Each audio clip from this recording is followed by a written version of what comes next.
Magandang araw po mga boxing fans natin dyan. Kumusta po? Boxing update po tayo. Kahapon po inabalita natin na si Cuadro Casimero ay sinabihan po ni Sam Nonito Donaire na idiot daw ito.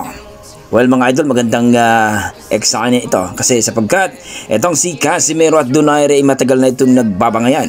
Ika nga ng ating mga boxing fans ay magandang hype daw ito.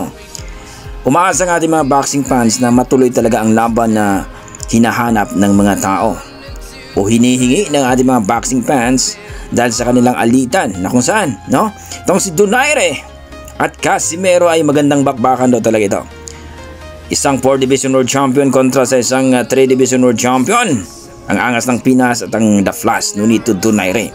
Kung magkagayon mga idol, magandang laban ito kung sakaling mapagbigyan.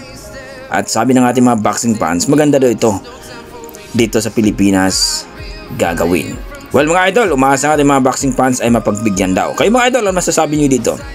Maganda kaya na itong si Casimero at Donaire ay maglaban para makita daw natin kung sino ba talaga ang mas malupit.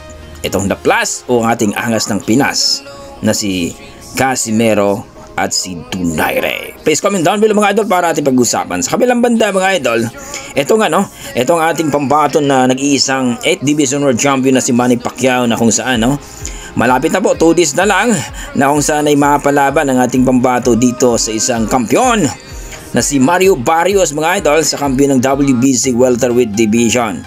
Ayon sa ating mga boxing fans, ito ay napakadelikadong laban ni Pacquiao dahil matagal itong hindi lumaban sa profesional at napalaban ito sa championship bout na hindi basta-basta itong si Mario Barrios.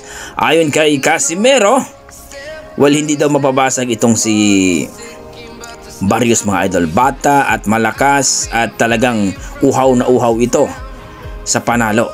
Aggressive daw itong si Barrios mga idol at talagang may inspiration ito. Kung baga, na-inspire ito at na-pressure dahil mapapalaban ito sa isang napakalupit na legend si Manny Pacquiao. Pero ayon sa ating mga boxing fans, baka daw matulala itong si Mario Barrios pag makaharap na itong si Manny Pacquiao. Baka ang idolo niya ay matatalo siya. Edad na 46 years old itong si Pacquiao mga idol at si Barrios naman ay 30 years old. Sino kaya ang magwawagi mga idol? May ibubuga pa ba ang ating nag-iisang pambato? Nag-iisang 8 Division World Champion kontra kay Barrios mga idol?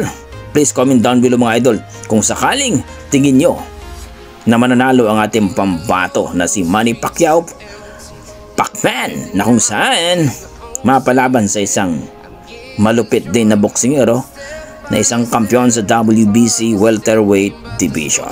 Hanggang dito lang mga idol, maraming salamat.